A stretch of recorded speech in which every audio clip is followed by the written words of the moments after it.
وشر الأمور محدثاتها وكل محدثة بدعة وكل بدعة ضلالة وكل ضلالة في النار.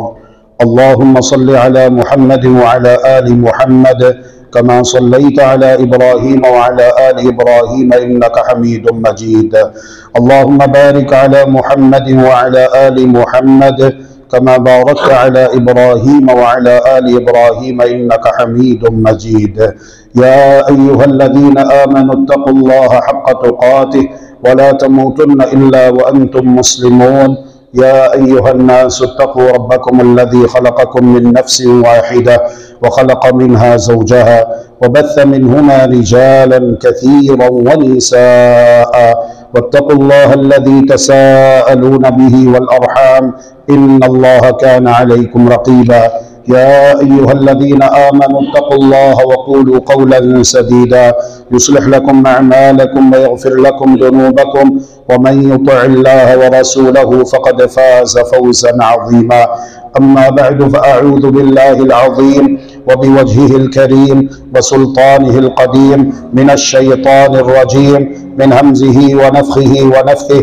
بسم الله الرحمن الرحيم. الذين آمنوا ولم يلبسوا إيمانهم بظلم أولئك لهم الأمن وهم مهتدون. سبحانك لا علم لنا إلا ما علمتنا إنك أنت العليم الحكيم. رب اشرح لي صدري ويسر لي أمري واحلل عقدة من لساني يفقه قولي واجعل لي وزيرا من أهلي. رب زدني علما رب زدني علما رب زدني علما. اللهم إنا نسألك علما نافعا ورزقا طيبا وعملا متقبلا. اللهم إنا نعوذ بك من شر النفاثات في العقد ومن شر حاسد إذا حسد. اللهم لا تشمت بنا الأعداء ولا الحاسدين. اللهم لا تشمت بنا عدوا ولا حاسدا. اللهم احسن عاقبتنا في الأمور كلها وأجرنا من خزي الدنيا وعذاب الآخرة. اللهم من أرادنا وأراد الإسلام والمسلمين سوءا فأشغله بنفسه واجعل كيده في نحره واجعل تدبيره تدميره. اللهم اكفناهم بما شئت فسيكفيكهم الله وهو السميع العليم. سبحانك لا علم لنا إلا ما علمتنا إنك أنت العليم الحكيم. احباب گرامی قدر، برادران ملت، بزرگان دین، خواتین اسلام، قرآن مقدس کی یہ آیت کریمہ آپ نے سماعت فرمائی ہے. اعوذ باللہ السمیع العلیم وبوجهه الكریم وسلطانه القدیم من الشیطان الرجیم من همزه ونفخه ونفثه. بسم الله الرحمن الرحيم. الذين آمنوا ولم يلبسوا إيمانهم بظلم أولئك لهم الأمن وهم مهتدون. الذين relative pronoun ہے. الذين آمنوا جو لوگ ایمان لائے، ولم يلبسوا إيمانهم بظلم اور انہوں نے اپنے ایمان میں ظلم کی ملاوٹ نہیں کی. اولئک لہم الامن انہی کے لیے امن ہے. وہم مہتدون اور وہی راہ راست پر چل رہے ہیں. قرآن مقدس کی یہ آیت کریمہ پیارے پیغمبر علیہ السلام نے تلاوت فرمائی. صحابہ کرام علیہم رضوان نے اسے سنا تو پریشان ہو گئے اور کہنے لگے یا رسول اللہ اینا لم یظلم نفسہ، ہم میں سے کون ہے جس نے اپنی جانوں پر ظلم نہ کیا ہو. یعنی سارا دن کام کاج کرتے رہتے ہیں، تھک جاتے ہیں، آرام نہیں کرتے، اپنی جانوں پر ظلم کر بیٹھتے ہیں. اپنے ملازمین سے بھی بسا اوقات ان کی طاقت سے بڑھ کر ہم کام لے لیتے ہیں، تو کہیں نہ کہیں انسان سے اپنی جان پر یا کسی دوسرے پر ظلم کا ارتکاب ہو ہی جاتا ہے. جبکہ قرآن مقدس کی آیت کریمہ یہ کہہ رہی ہے الذین آمنوا ولم يلبسوا ایمانہم بظلم اولئک لہم الامن وہم مہتدون. جو لوگ ایمان لائے اور انہوں نے ایمان کو ظلم کے ساتھ آلودہ نہ کیا، ان کے لیے امن ہے اور یہی راہ راست پر چل رہے ہیں. تو پیارے پیغمبر علیہ الصلوۃ والسلام نے وضاحت فرمائی، تبیین، توضیح، تفسیر تفہیم پیش کی کہ یہاں پر ظلم سے مراد جو تم لے رہے ہو، ظلم کا عام مطلب کوتاہی، غلطی، گناہ، زیادتی وغیرہ یہ نہیں ہے، بلکہ یہاں پر ظلم سے مراد وہ ہے جو اللہ تبارک و تعالی نے خود قرآن مقدس میں بیان فرمایا ہے۔ حکیم لقمان علیہ السلام اپنے بیٹے کو نصیحتیں فرما رہے ہیں، اور پہلی نصیحت یہ کرتے ہیں، اعوذ باللہ من الشیطان الرجیم، بسم اللہ الرحمن الرحیم، یا بنی لا تشرک باللہ ان الشرک لظلم عظیم، اے میرے پیارے بیٹے اللہ کے ساتھ شرک نہ کرنا، اس لیے کہ بے شک شرک ظلم عظیم ہے۔ تو فرمایا یہاں پر ظلم سے مراد شرک ہے، ان الشرک لظلم عظیم۔ اب آپ یہاں پہ غور کیجئے، پوائنٹ ٹو بی نوٹڈ، کہ پیارے پیغمبر علیہ السلام کے رفقا اور آپ کے اصحاب اور آپ کے ساتھی، اسلام کا ہراول دستہ، عربی زبان ان کی مادری زبان ہے، عربی زبان ان کا اوڑھنا بچھونا ہے، لیکن انہوں نے بھی پیارے پیغمبر علیہ السلام سے رہنمائی لیے بغیر قرآن مجید کو سمجھنے کی کوشش کی، تو قرآن مقدس ان کی سمجھ میں نہ آ سکا، حالانکہ عربی زبان ان کی مادری زبان ہے۔ تو ہم لوگ جو انڈیا پاکستان میں رہتے ہیں، کسی کی زبان اردو ہے، کسی کی بلوچی ہے، کسی کی فارسی ہے، کسی کی پنجابی ہے، کسی کی پشتو ہے، مختلف زبانیں ہیں، مختلف لہجے ہیں۔ اگر صحابہ کرام رضوان اللہ علیہم اجمعین جن کی مادری زبان عربی ہے، انہوں نے پیارے پیغمبر علیہ السلام سے رہنمائی لیے بغیر قرآن مجید کو سمجھنے کی کوشش کی، تو قرآن ان کی سمجھ میں نہیں آیا، وہ قرآن مجید کا اصل معنی، مفہوم اور مدلول اور حقیقت نہیں سمجھ پائے۔ تو ہم جو عجم ہیں، پیارے پیغمبر علیہ السلام کی حدیث مبارکہ کے بغیر، پیارے پیغمبر علیہ السلام کی سنت، ارشاد، قول، عمل، فرمان کے بغیر قرآن مجید کو کیسے سمجھ سکتے ہیں؟ آپ کو سمجھ آ رہی ہے بات؟ فرقہ واریت کیسے پھیلتی ہے، مذہبی منافرت کیسے پھیلتی ہے، مسجدیں الگ کر لی جاتی ہیں، اپنے اپنے فرقے کی، اپنے اپنے مسلک کی تختیاں لگا دی جاتی ہیں، ایک ایک پارٹی کے اندر کئی کئی پارٹیاں بن چکی ہیں۔ میں آپ کو انشاءاللہ سمجھاؤں گا اللہ کی توفیق سے آج کے خطبہ جمعۃ المبارک میں کہ فرقے کیسے بنتے ہیں۔ دو قسم کے لوگ ہیں، جب ہم غور کرتے ہیں اس پر، میں نے غور کیا، ایک تو وہ ہیں کہ جو قرآن مجید کو بطور دلیل پیش ہی نہیں کرتے، بس ایک ڈیزائن کیا ہوا ان کا اپنا ایک مذہب ہے، اسی کا وہ پرچار کرتے ہیں، اسی کے لیے جیتے ہیں، اسی کے لیے مر جاتے ہیں۔ سمجھ رہے ہیں بات؟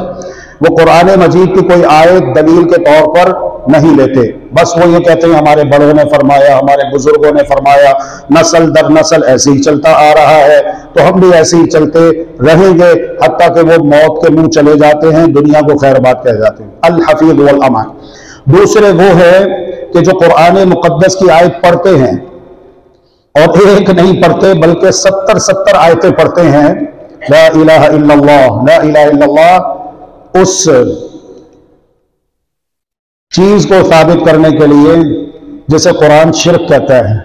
ہوئی نا حیرت آپ کو؟ جھٹکا لگا کہ نہیں؟ شرک، لا الہ الا اللہ، جو سب سے بڑا گناہ ہے۔ اگر انسان کی موت شرک پر ہو جائے، انسان کی موت شرک کی حالت میں واقع ہو جائے، تو اس کے لیے کوئی بخشش نہیں، کوئی مغفرت نہیں۔ اس شرک کو ثابت کرنے کے لیے لا حول ولا قوت الا باللہ، قرآن مقدس کی ایک نہیں 70 آیتوں کا دعویٰ کیا جا رہا ہے نا فتنے کی بات۔ قرآن مجید تو شرک کا قلع کما کرتا ہے، قرآن مجید تو شرک کا خاتمہ کرتا ہے، قرآن مجید تو شرک کی دھجیاں اڑا دیتا ہے، قرآن مجید تو شرک کو نیست و نابود کرنے کے لیے آیا ہے۔ لیکن حیرت کی بات ہے کہ اسی قرآن کی آیتیں پڑھ کر اس شرک کو ثابت کیا جا رہا ہے۔ انا للہ و انا الیہ راجعون۔ سمجھ رہے ہیں بات؟ اب آئیے دوسری مثال میں آپ احباب کی خدمت میں پیش کرتا ہوں۔ رمضان کا مہینہ چل رہا ہے، الحمدللہ الحمدللہ الحمدللہ رب العالمین، ہم سب روزے رکھ رہے ہیں، اللہ تبارک و تعالی قبول و منظور فرمائے، اللہم آمین برحمتک یا ارحم الراحمین۔ اور صیام و قیام کی جتنی بھی فضیلت بیان ہوئی ہے اور جتنا بھی اجر و ثواب بیان ہوا ہے، اللہ تبارک و تعالیٰ اپنی رحمت سے ہمیں وہ عطا فرمائے اور اسے محروم نہ رکھے۔ قرآن مقدس میں ایک ہی مقام ہے جہاں پر اللہ تبارک و تعالیٰ نے روزوں کے احکام و مسائل اختصار اور جامعیت کے ساتھ بیان فرمائے، اور اس کی تفصیلات کتب حدیث میں موجود ہیں، احادیث مبارکہ میں موجود ہیں۔ ان میں ایک بات یہ ہے، اعوذ باللہ من الشیطان الرجیم من ہمزہ ونفخہ ونفثہ، بسم اللہ الرحمن الرحیم، وَكُلُوا وَاشْرَبُوا حَتَّى يَتَبَيَّنَ لَكُمُ الْخَيْطُ الْأَبْيَضُ مِنَ الْخَيْطِ الْأَسْوَدِ مِنَ الْفَجْرِ، وَكُلُوا اور تم کھاؤ، وَاشْرَبُوا اور پیو، کھاتے بھی رہو پیتے بھی رہو، حَتَّى يَتَبَيَّنَ لَكُمُ الْخَيْطُ الْأَبْيَضُ مِنَ الْخَيْطِ الْأَسْوَدِ مِنَ الْفَجْرِ، یہاں تک کہ صبح کا سفید دھاگا سیاہ دھاگے سے ظاہر ہو جائے۔ عدی بن حاتم رضی اللہ تعالی عنہ کہتے ہیں، اور یہ وہی عدی ہیں جو کہ حاتم طائی کے بیٹے ہیں، کہتے ہیں کہ جب میں نے آیت کریمہ سنی تو میں نے کیا کیا، میں نے 2 دھاگے لے لیے، ایک سفید دھاگا لے لیا اور ایک سیاہ دھاگا لے لیا، اسے اپنے سرہانے کے نیچے رکھ دیا، اور جب میں صبح فجر کی اذان سے پہلے نیند سے بیدار ہوا تو میں اس وقت تک کھاتا رہا پیتا رہا جب تک کہ دونوں دھاگوں کے درمیان فرق واضح نہ ہو گیا۔ اور جب نماز ادا کرنے کے لیے مسجد میں آیا، فجر کی نماز سے ہم فارغ ہوئے، پیارے پیغمبر علیہ الصلوۃ والسلام کی عادت مبارکہ تھی کہ صحابہ کرام علیہم رضوان کے ساتھ بیٹھتے، تعلیم و تعلم کا، درس و تدریس کا، کسی نے رات کو خواب دیکھا ہوتا وہ بیان کرتا، پیارے پیغمبر علیہ الصلوۃ والسلام اس کی تعبیر پیش فرماتے، یہ سارا سلسلہ ہوا کرتا تھا۔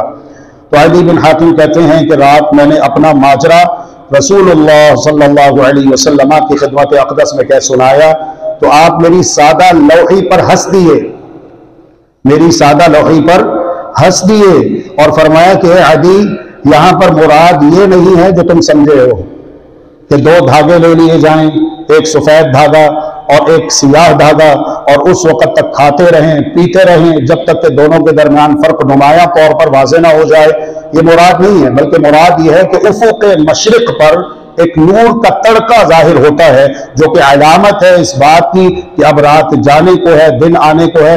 جب یہ علامت ظاہر ہو جائے تو پھر سحری کا کھانا روک دینا چاہیے اور سحری کا کھانا کھانے سے اپنا ہاتھ روک لینا چاہیے۔ تو آپ غور فرمائیے، صحابہ کرام رضوان اللہ علیہم اجمعین قدم قدم پر قرآن مجید کو سمجھنے کے لیے رہنمائی لے رہے ہیں، کس سے؟ صاحب قرآن، صاحب فرقان محمد الرسول اللہ صلی اللہ علیہ وآلہ وسلم سے۔ تو آج بھی الحمدللہ قرآن مجید کو سمجھنے کے لیے احادیث مبارکہ موجود ہیں، اور الحمدللہ احادیث مبارکہ محفوظ ہیں، قرآن بھی محفوظ ہے اور قرآن مجید کی تفسیر احادیث مبارکہ بھی محفوظ ہے۔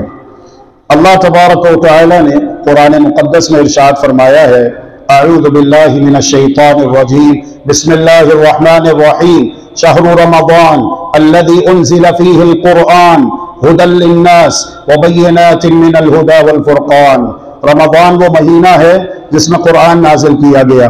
قرآن مجید کی خوبی اور خاصیت یہ ہے، ہدی للناس سرمایہ ہدایت ہے بنی نوع انسان کے لیے۔ یہ نہیں کہا کہ ہدی للمسلمین مسلمانوں کے لیے، نہیں، بلکہ فرمایا ہدی للناس تمام انسانوں کے لیے اس میں ہدایت ہے۔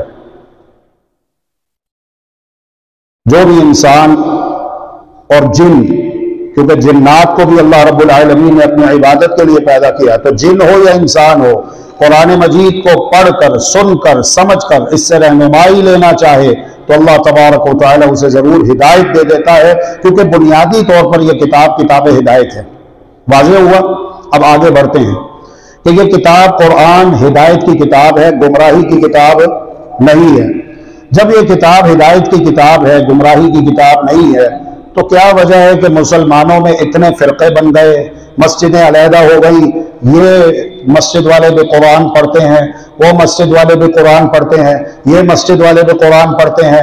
جتنے بھی فرقے ہیں مسلمانوں کے، اللہ کے رسول صلی اللہ علیہ وآلہ وسلم نے ارشاد فرمایا، جس طرح یہودی فرقوں میں بٹے 70 فرقے یہودیوں کے ہوئے، عیسائیوں کے 71 فرقے ہوئے، میری امت یہودیوں کو، عیسائیوں کو، یہود و نصارہ کو پیچھے چھوڑ کر 73 فرقوں میں بٹ جائے گی. کلہم فی النار، سب دوزخ میں جائیں گے، الا واحدہ، سوائے ایک کے. صحابہ نے پوچھا وہ ایک فرقہ کون ہے؟ فرمایا ہم ما انا علیہ اليوم واصحابی، یہ وہ لوگ ہیں جو دین پر ایسے چلیں گے جیسے آج میں محمد اور میرے صحابہ چل رہے ہیں صلی اللہ علیہ وآلہ وسلم. تو یہ فرقے کیسے بنتے ہیں؟ سارے فرقوں والے قرآن مجید کی آیت پیش کرتے ہیں. قرآن مجید میں اللہ تبارک و تعالی نے یہ بات بیان فرمائی ہے، یضل بہ کثیرا ویہدی بہ کثیرا. قرآن مجید کے ساتھ بہت سارے گمراہ ہوتے ہیں اور بہت سارے ہدایت پا جاتے ہیں. قرآن مجید کے ساتھ بہت سارے لوگ ہدایت پا جاتے ہیں اور بہت سارے لوگ گمراہ ہو جاتے ہیں. اسی طرح اللہ تبارک و تعالی نے قرآن مقدس میں ایک اور مقام پر ارشاد فرمایا ہے، اعوذ باللہ من الشیطان الرجیم من ہمزہ ونفخہ ونفثہ، بسم اللہ الرحمن الرحیم، هو الذي انزل عليك الكتاب منه آيات محكمات هن ام الكتاب واخر متشابهات فاما الذين في قلوبهم زيغ فيتبعون ما تشابه منه ابتغاء الفتنة وابتغاء تأويله وما يعلم تأويله إلا الله والراسخون في العلم يقولون آمنا به كل من عند ربنا وما يذكر إلا أولو الألباب. هو الذي انزل عليك الكتاب، اللہ وہ ہے جس نے آپ پر کتاب نازل کی. منہ آیات محکمات، اس کی کچھ آیتیں محکم ہیں، مضبوط ہیں. ہن ام الکتاب، جو اصل کتاب ہیں. وَأُخَرُ مُتَشَابِهَاتٌ، اور کچھ آیتیں متشابہ ہیں. اس کا یہ معنی بھی ہو سکتا ہے، یہ معنی بھی ہو سکتا ہے، یہ معنی بھی ہو سکتا ہے، یہ معنی بھی ہو سکتا ہے. جس طرح کے لفظ عین ہے، عین، عین یا نون، عین یا زبر عی، نون دو پیش نون، عینن. عین جو ہے اس کے 3 معنی ہیں عربی لغت میں.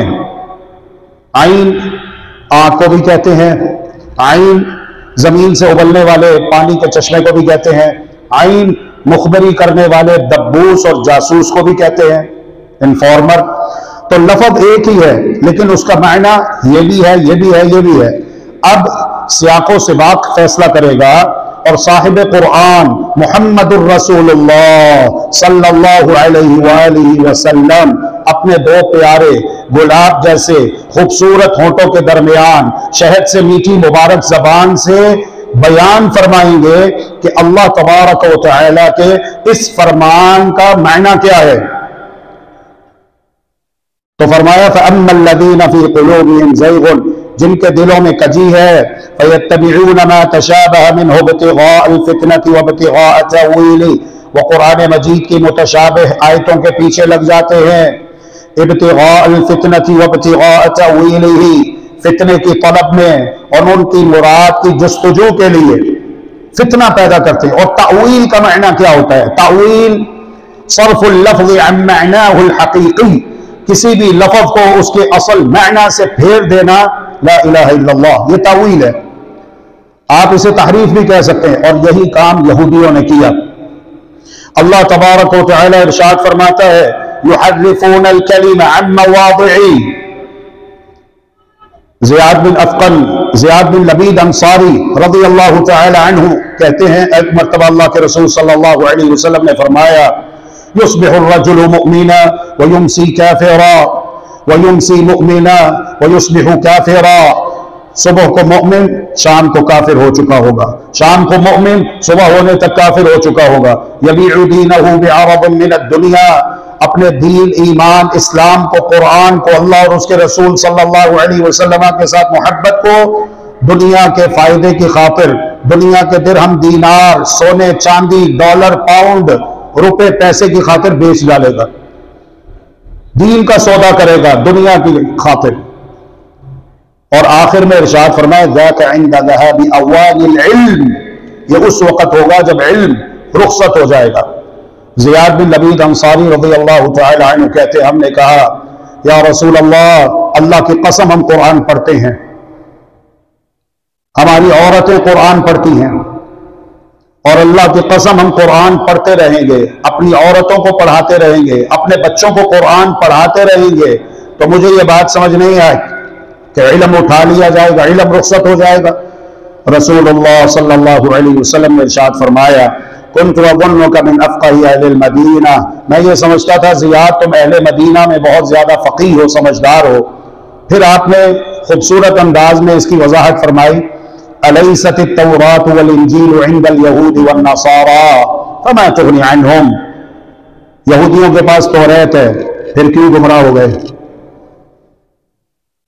عیسائیوں کے پاس انجیل ہے پھر کیوں گمراہ ہوئے، کیوں اللہ رب العالمین کا غضب ان پہ نازل ہوا، اللہ نے دنیا میں انہیں بندر خنزیر سور بنا دیا، کیوں؟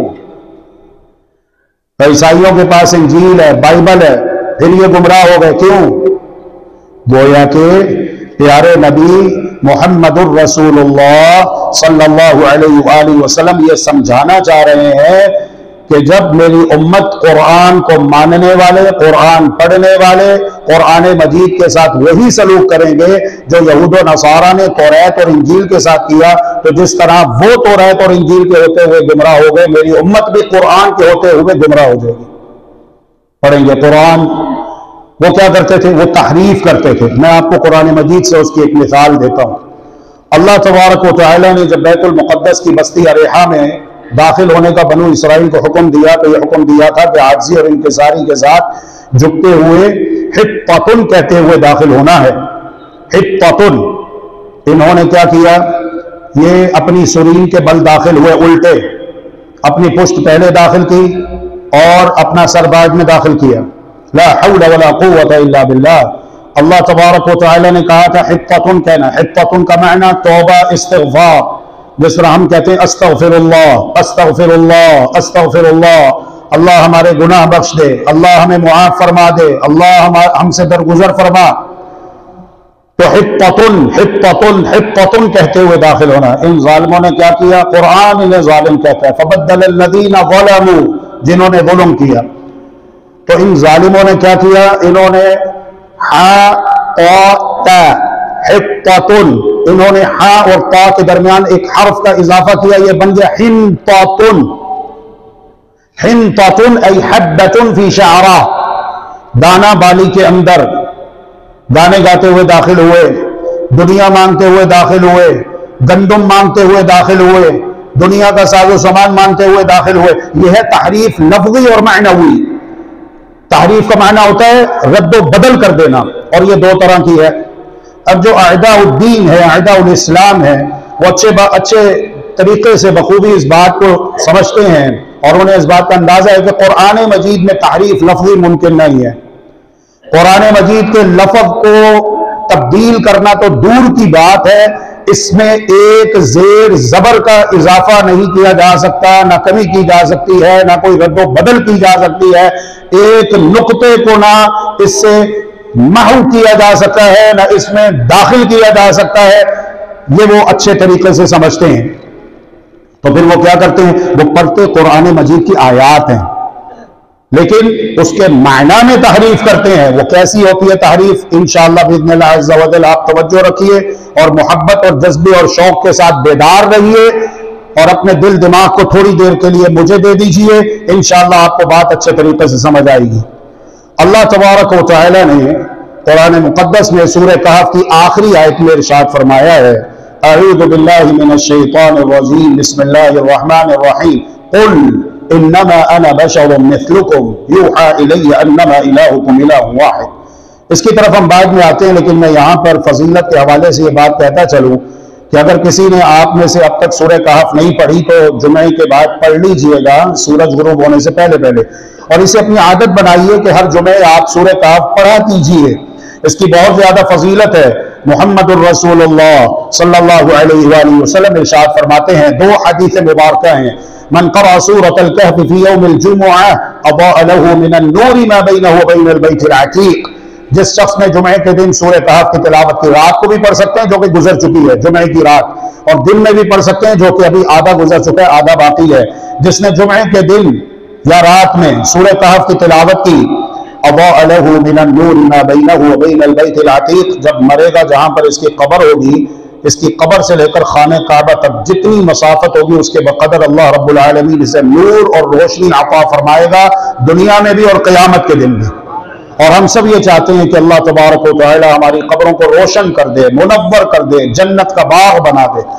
تو لہذا اپنی یہ عادت بنائیے، اپنا یہ معمول بنائیے، جمعۃ المبارک کے دن سورہ کہف کی تلاوت کیجئے اور کوشش کیجئے 10 آیتیں کر کے اسے آپ زبانی یاد بھی کریں اور اس کا ترجمہ بھی پڑھیں اور اس کی تفسیر بھی پڑھیں۔ مجھے امید ہے انشاءاللہ گزشتہ جمعۃ المبارک میں نے آپ سب سے یہ گزارش کی تھی، مؤدبانہ درخواست کی تھی کہ آپ پلے اسٹور میں جائیے اور وہاں پر تفسیر احسن البیان لکھ کر تفسیر احسن البیان اپنے موبائل میں اس ایپ کو ڈاؤن لوڈ کر لیجئے اور اس کا ترجمہ اور تفسیر ضرور پڑھا کیجئے قرآن مجید کی۔ اب آئیے اصل بات کی طرف۔ قل انما انا بشر مثلکم، اے پیارے نبی محمد صلی اللہ علیہ وسلم آپ کہہ دیجئے انما انا بشر مثلکم، بے شک ہوں میں بشر تم جیسا۔ اہل الرائے، اہل البدع، اہل الشرک، انہوں نے کیا کیا؟ انہوں نے قرآن مجید کا لفظ تو بدل نہیں سکتے، تو انہوں نے تحریف معنوی کی اور جرم شنیع کا ارتکاب کیا۔ عربک گرامر کو استعمال کرتے ہوئے اللہ رب العالمین نے فرمایا ہے قل انما ملا کر لکھیں گے۔ انہوں نے کیا کیا؟ انا کو ماں سے جدا کر دیا، انا کو ماں سے جدا کر دیا۔ جب انا کو ماں سے جدا کر دیا، علیحدہ کر دیا، تو انا کا معنی ہو گیا بے شک، اور ماں کو انا سے جدا کر کے عربک گرامر کو سامنے رکھتے ہوئے قرآن کا ترجمہ تفسیر کرتے ہوئے بریکٹ لگاتے ہوئے کہہ دیا کہ ماں نافیہ ہے، تو اس کا مطلب ہے ماں نہیں، انا ہوں میں، بشر مثلکم تم جیسا۔ اچھا جب بشر نہیں ہو تم جیسا پھر کیا ہوں؟ نور من نور اللہ ہوں۔ اللہ قرآن میں کیا کہتا ہے؟ بسم اللہ الرحمن الرحیم، قل هو اللہ احد اللہ الصمد لم یلد ولم یولد ولم یکن لہ کفوا احد۔ اور یہ عقیدہ توحید پر بہت بڑا ڈاکہ ہے جو ڈاکوں نے ڈالا ہے۔ سورۃ النجم کی آیات پڑھی، بسم اللہ الرحمن الرحیم، والنجم اذا هوى ما ضل صاحبكم وما غوى وما ينطق عن الهوى ان هو الا وحي يوحى علمه شديد القوى ذو مرة فاستوى وهو بالافق الاعلى ثم دنا فتدلى فكان قاب قوسين او ادنى۔ اور ہزاروں کے مجمع میں یہ شعر پڑا سرائکی کا، ہک ہے ہک ہے ہک ہے جڑا ہک نو ڈوبا تھے پکا کافر تے مشرک ہے۔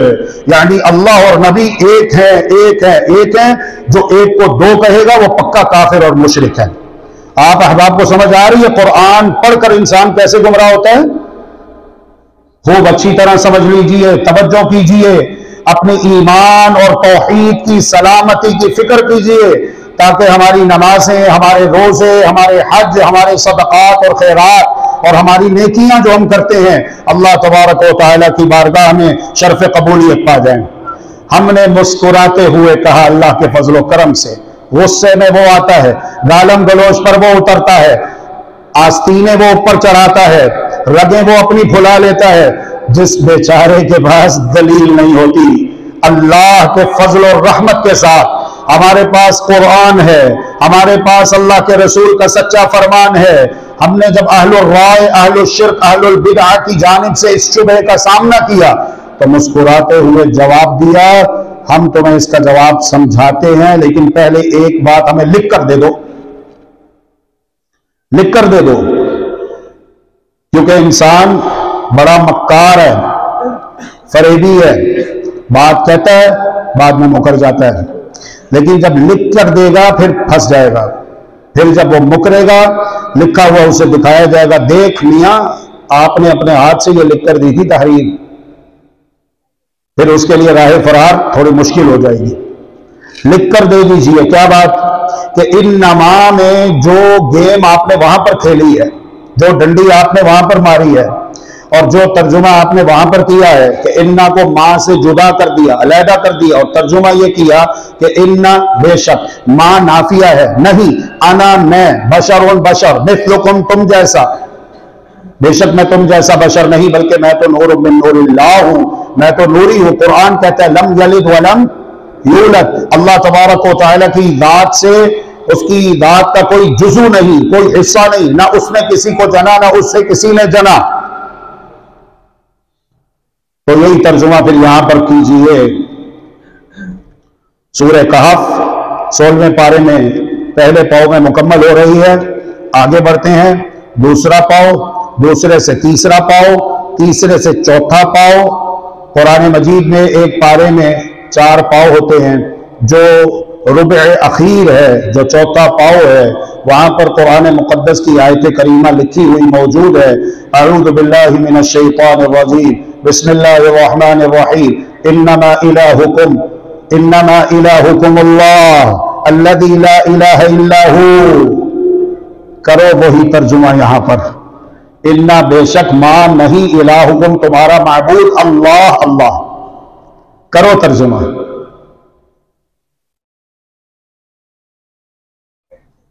کر سکتے ہیں؟ نہیں کر سکتے. کیسے کریں گے؟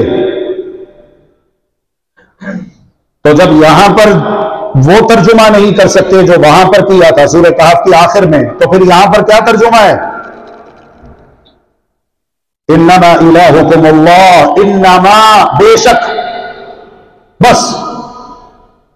اور اگر تھوڑا ڈیٹیل میں لینا ہے، انما سوائے اس کے نہیں مگر، الہکم اللہ تمہارا معبود برحق اللہ ہے. الذی لا الہ الا ہوا، وہ اللہ جس کے سوا کوئی اور معبود برحق نہیں ہے. تو یہی ترجمہ پھر وہاں پر بھی کرو، گمراہی سے بچ جائیں گے. گمراہی سے بچ جائیں گے. اس پر انشاءاللہ تھوڑی دیر بعد ہم دوبارہ سے تفصیل سے بات کریں گے انشاءاللہ باذن اللہ عز و جل. اسی طرح آپ غور کیجئے، قرآن مجید میں اللہ رب العالمین نے ارشاد فرمایا ہے، اعوذ باللہ من الشیطان الرجیم، بسم اللہ الرحمن الرحیم.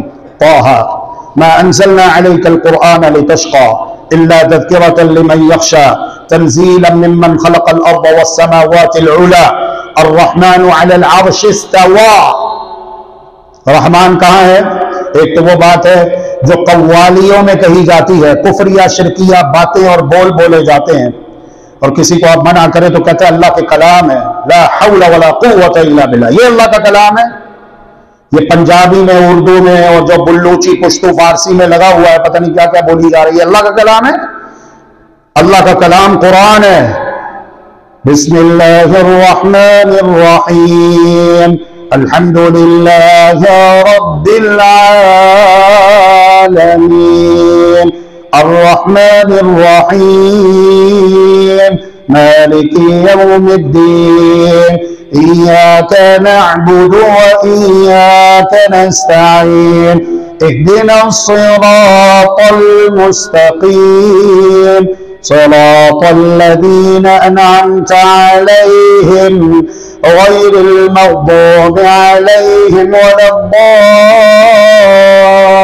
الضالین. آمین. یہ اللہ کا کلام ہے. بسم اللہ الرحمن الرحیم، قل هو اللہ احد اللہ الصمد لم یلد ولم یولد ولم یکن له کفوا احد. یہ اللہ کا کلام ہے.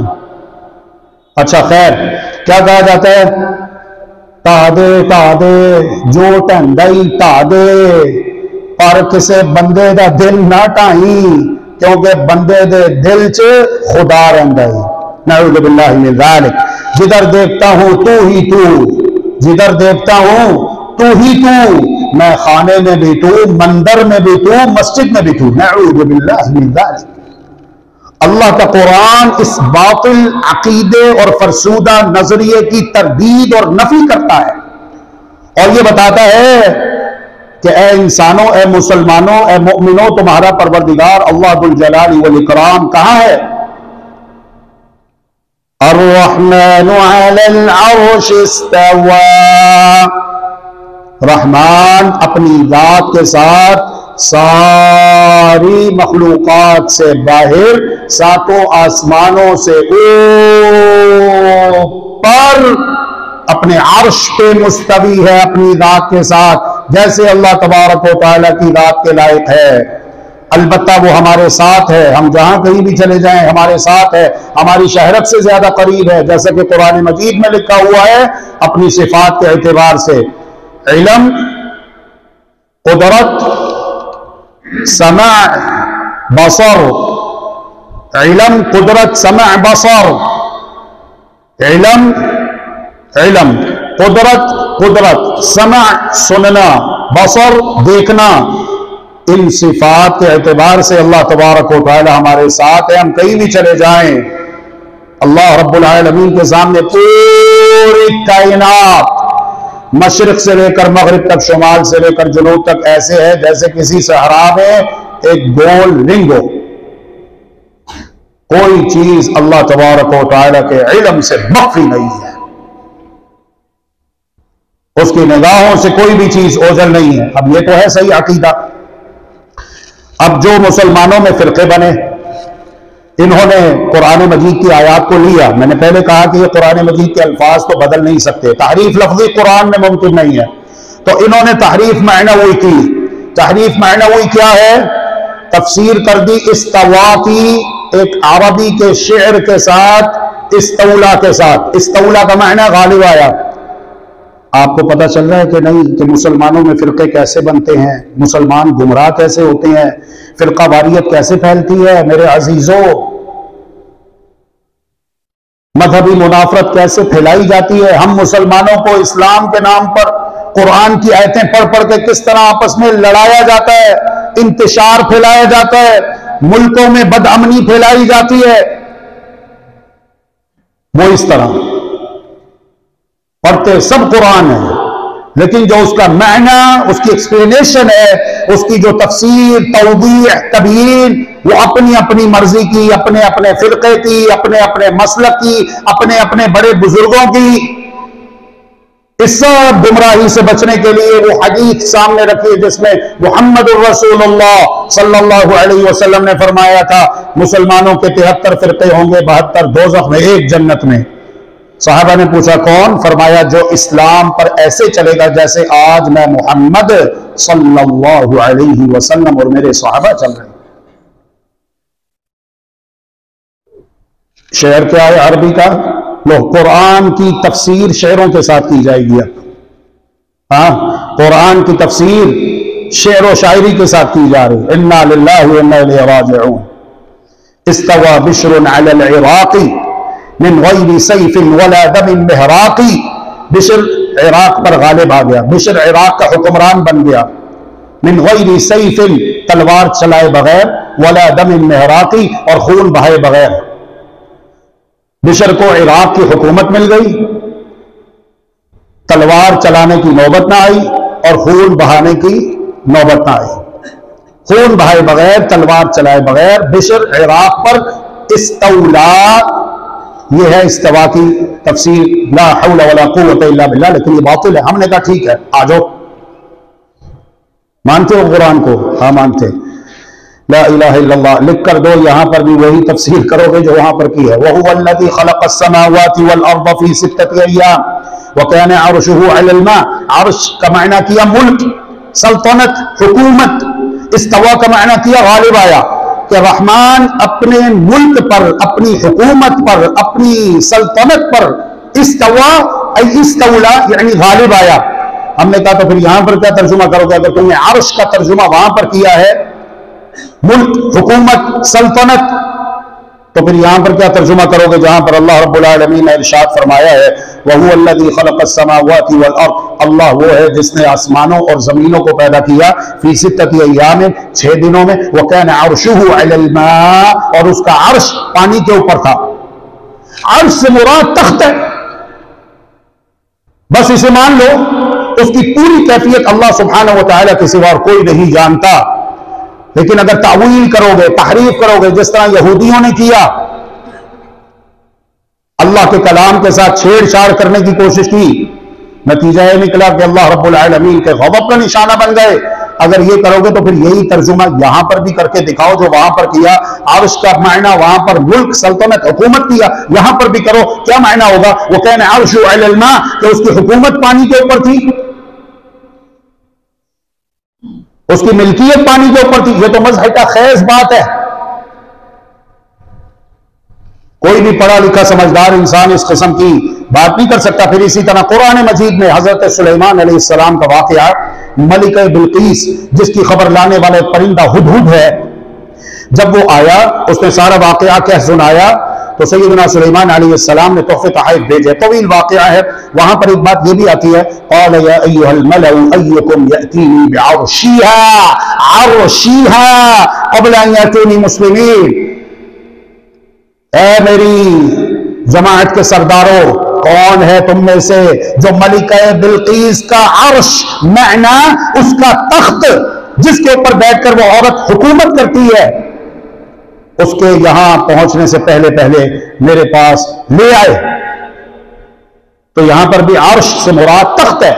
تو صحیح اسلامی عقیدہ کیا ہے؟ گمراہی سے بچنے کے لیے، فرقہ واریت سے بچنے کے لیے، انتشار بد امنی سے بچنے کے لیے اس کو سمجھنا بہت ضروری ہے کہ قرآن مجید کو ایسے سمجھا جائے جیسے صاحب قرآن، والی بطحا، شافع روز جزا، احمد مجتبی، محمد مصطفیٰ صلی اللہ علیہ وآلہ وسلم نے قرآن مجید سمجھایا اور صحابہ نے آپ سے قرآن مجید سمجھا. اس کے علاوہ اور کوئی راستہ نہیں ہے گمراہی سے، فرقہ واریت سے، انتشار سے، بد امنی سے بچنے کے لیے.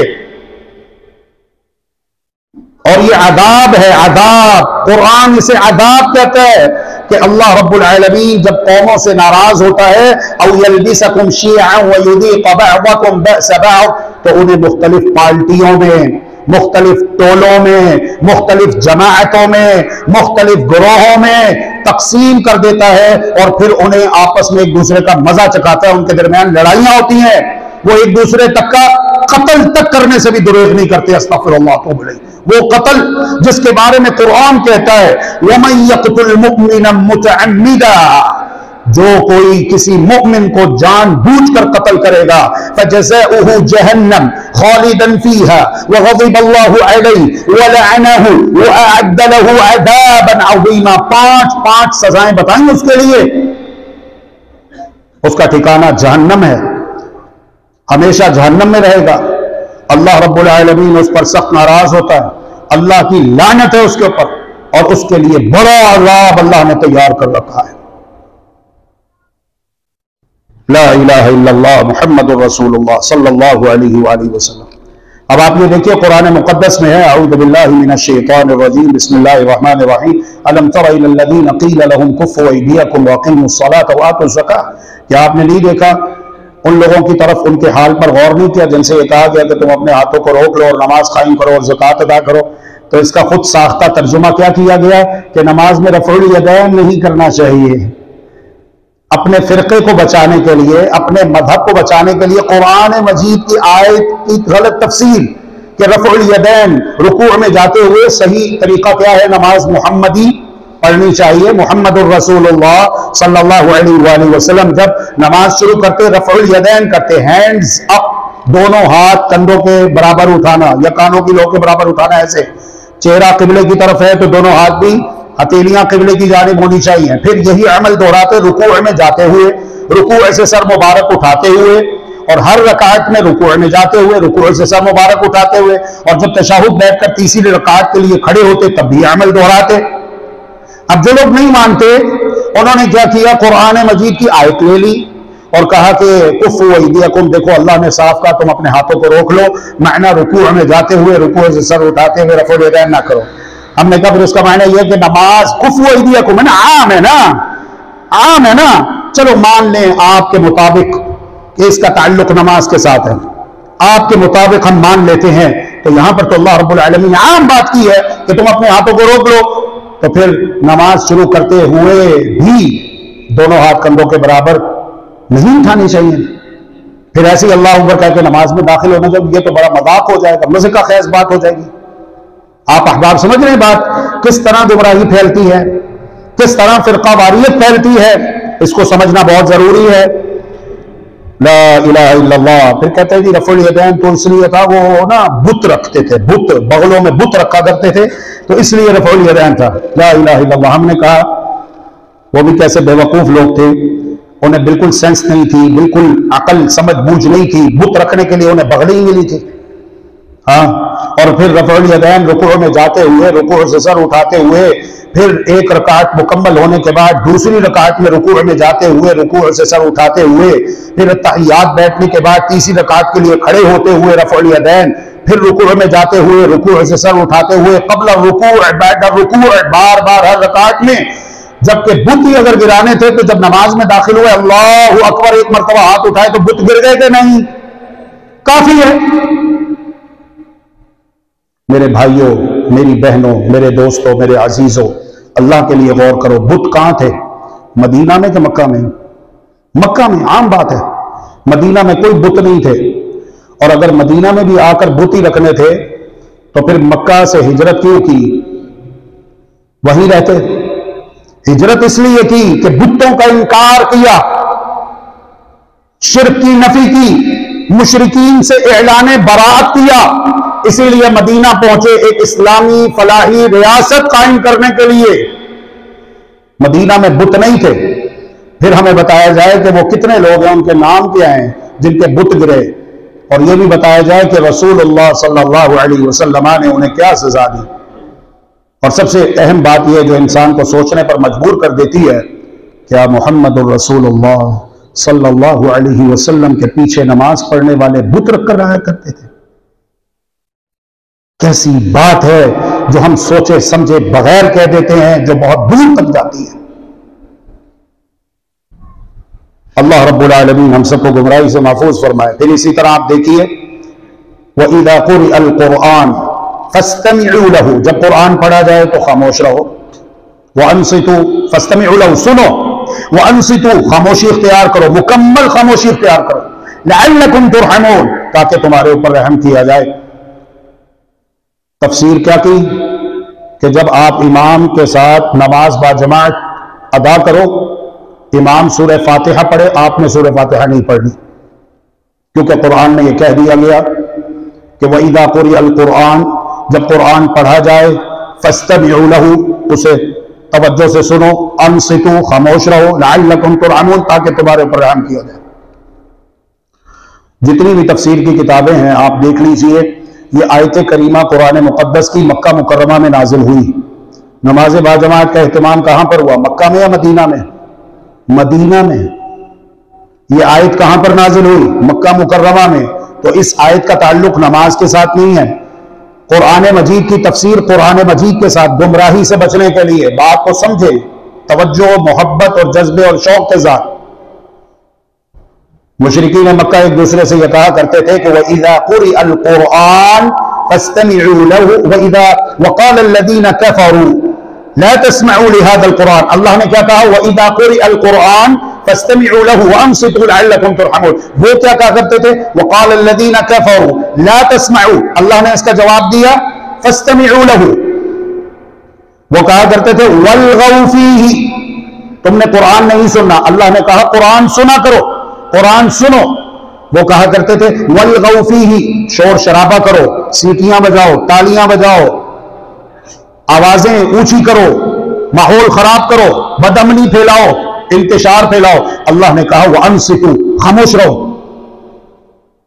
وہ کہا کرتے تھے لَعَلَّكُمْ تَغْلِبُونَ، اللہ نے کہا لَعَلَّكُمْ تُرْحَمُونَ.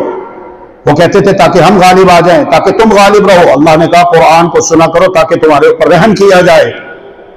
تو اس آیت کریمہ کا تعلق کفار و مشرکین کے ساتھ تھا. اللہ ہدایت دے ان لوگوں کو جنہوں نے اس آیت کا تعلق نماز کے ساتھ جوڑ دیا.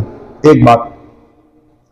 دوسری بات، بڑے پیار سے، بڑے محبت سے، بڑے ادب اور احترام کے ساتھ اتحاد اتفاق کی دعوت ہے. کوئی اختلاف نہیں، کوئی فرقہ واریت نہیں، کوئی انتشار بدامنی کی بات ہی نہیں.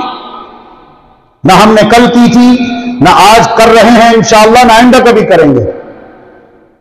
مسئلہ سمجھیے، اگر ہم اس آیت کریمہ کا تعلق نماز کے ساتھ مان لیں تھوڑی دیر کے لیے، تو قرآن مجید میں اللہ رب العالمین نے 3 مقامات کے اوپر یہ بات بیان کی ہے.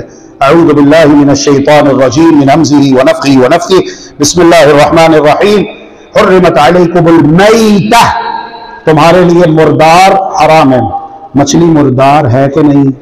آپ میں سے کون سا میرا بھائی ہے، دوست ہے، بزرگ ہے جو مچھلی لینے کے لیے بازار گیا ہو اور اس نے مچھلی والے سے کہا ہو کہ میاں مجھے مچھلی دے دو، 5 کلو مچھلی لے لی آپ نے، زندہ پانی میں تیرتی بھی چاہیے آپ کو، کیونکہ قرآن نے کہا مردار حرام ہے.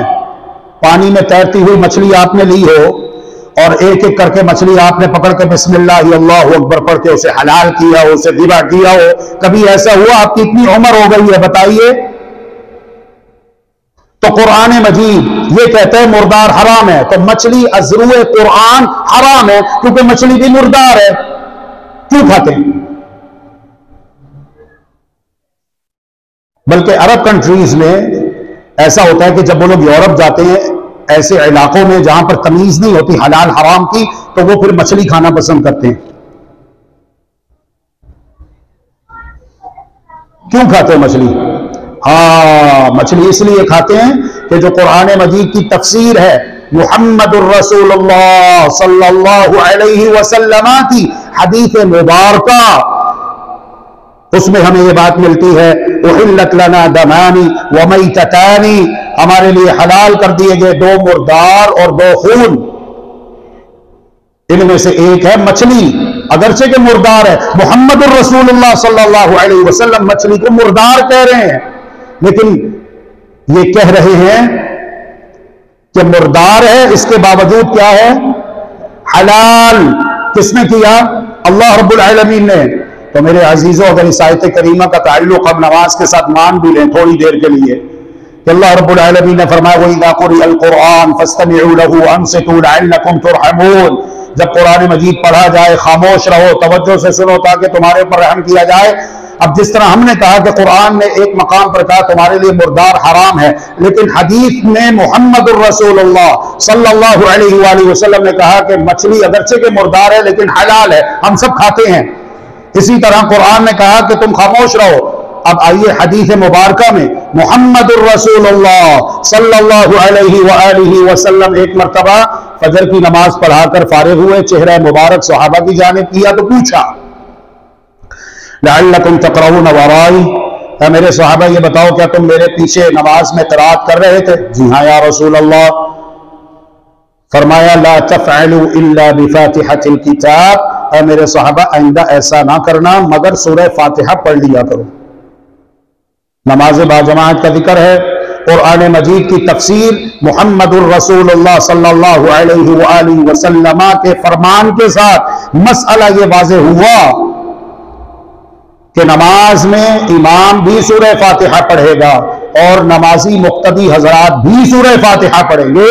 یہ حکم محمد الرسول اللہ صلی اللہ علیہ وسلم نے دیا ہے، اور اسی منہج پر، اسی عقیدے پر معاشروں میں، ملکوں میں امن قائم ہو سکتا ہے، اتحاد اتفاق قائم ہو سکتا ہے اور مستحکم ہو سکتا ہے، اور فرقہ واریت کا، بدامنی کا، انتشار کا خاتمہ ہو سکتا ہے. اور اگر یہ نعرہ لگایا جائے کہ کسی کو چھیڑو نہیں، اپنا چھوڑو نہیں، جو جدھر لگا ہوا ہے سب ٹھیک ہے، سب ٹھیک ہے، سب ٹھیک ہے، تو یاد رکھو کبھی بھی بدامنی ختم ہو سکتی نہیں. لیکن جب ہم سب مسلمان بلا تفریق، کوئی فرقہ نہیں ہمارا، ہم سب مسلمان کلمہ پڑھتے ہیں لا الہ الا اللہ محمد الرسول اللہ صلی اللہ علیہ وسلم، عبادت ایک اللہ کی، اللہ کے سوا کوئی معبود برحق نہیں. اب سوال یہ پیدا ہوتا ہے کہ کون سا کام عبادت ہے، کون سا کام عبادت نہیں ہے. جو کام عبادت ہے اسے کیسے کرنا چاہیے؟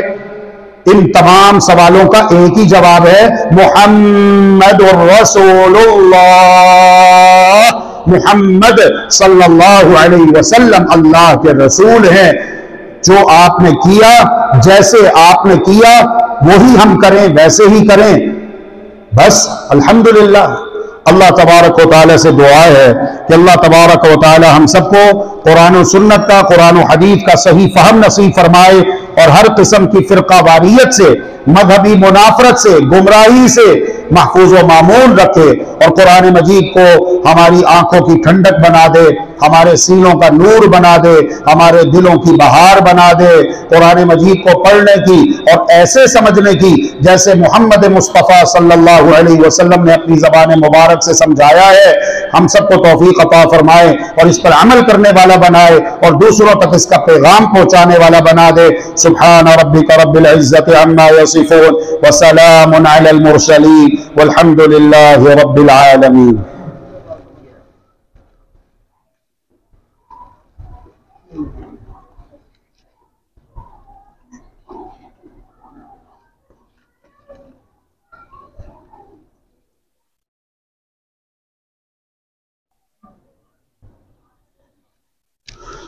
بسم اللہ الرحمن الرحیم الحمد للہ رب العالمین والعاقبۃ للمتقین ولا عدوان الا علی الظالمین والصلاة والسلام علی اشرف الانبیاء والمرسلین نبینا وحبیبنا وامامنا وقدوتنا وقرۃ اعیننا وقائدنا محمد وعلى آلہ وصحبہ اجمعین۔ سبحانک لا علم لنا الا ما علمتنا انک انت العلیم الحکیم۔ رب اشرح لي صدري ويسر لي امري واحلل عقدة من لساني يفقهوا قولي واجعل لي وزيرا من اهلي۔ لا الہ الا اللہ۔ اعتکاف جو حضرات اور خواتین آپ میں سے بیٹھنا چاہیں تو اعتکاف کے مختصر احکام و مسائل یہ ہیں میرے عزیزو۔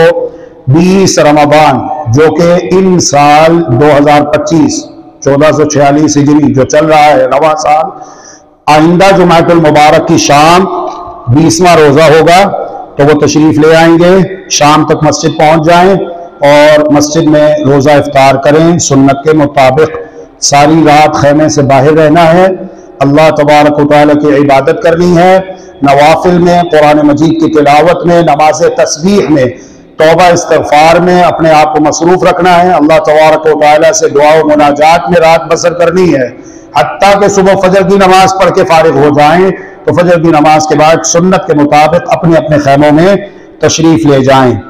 بلا ضرورت مسجد سے نکلنے کی اجازت نہیں ہوتی۔ اعتکاف کے دوران بیوی ملاقات کے لیے آ سکتی ہے، بوس و کنار اور مباشرت یہ حرام ہے۔ خاوند اپنی بیوی کو گھر تک چھوڑنے کے لیے جا سکتا ہے اگر گھر مسجد سے قریب ہو۔ غسل اور چارپائی کی اجازت ہے، معتکف غسل کر سکتا ہے، کوئی حرج نہیں۔ چارپائی خیمے میں رکھی جا سکتی ہے، کوئی حرج نہیں ہے۔ اعتکاف جامع مسجد میں ہونا چاہیے۔ لا اعتکاف الا فی مسجد جامع، اعتکاف نہیں ہوتا مگر جامع مسجد میں، اعتکاف نہیں ہوتا مگر جامع مسجد میں۔ جامع مسجد وہ ہے جہاں پر جمعہ و جماعات کا اہتمام ہو۔ خواتین بھی اعتکاف بیٹھ سکتی ہیں اور خواتین کے اعتکاف بیٹھنے کی جگہ بھی مسجد ہیں، گھر نہیں ہے، گھر میں اعتکاف نہیں ہوتا۔ افضل 10 دن کا اعتکاف ہے سنت کے مطابق، پورے 10 دن، لیکن اگر کسی کو 10 دن میسر نہ آئے تو اس سے کم دنوں کا بھی اعتکاف کیا جا سکتا ہے، کم سے کم 1 دن کا بھی اعتکاف کیا جا سکتا ہے، جیسا کہ صحیح البخاری کے اندر دلیل موجود ہے۔ بیوی کے لیے شوہر کی اجازت کے بغیر اعتکاف بیٹھنا جائز نہیں ہے۔ استحاضہ والی عورت نماز پڑھ سکتی ہے، طواف بھی کر سکتی ہے، لہذا اعتکاف بھی بیٹھ سکتی ہے۔ اعتکاف عبادت ہے، نیت ضروری ہے، لیکن جو الفاظ خود سے بنا لیے گئے، نویت سنت الاعتکاف، میں سنت اعتکاف کی نیت کرتا ہوں یا کرتی ہوں، یہ الفاظ کہنا، زبان سے ادا کرنا محمد الرسول اللہ صلی اللہ علیہ وسلم سے ثابت نہیں ہے۔ نماز کے لیے بھی جب آپ تشریف لاتے ہیں تو نماز کے لیے نیت ضروری ہے، نیت دل کے ارادے کو کہتے ہیں، اور الحمدللہ آپ کو معلوم ہے وضو کر کے تشریف لائے کہ آپ نماز ادا کر رہے ہیں، کون سی نماز ہے، ساری باتیں معلوم ہیں۔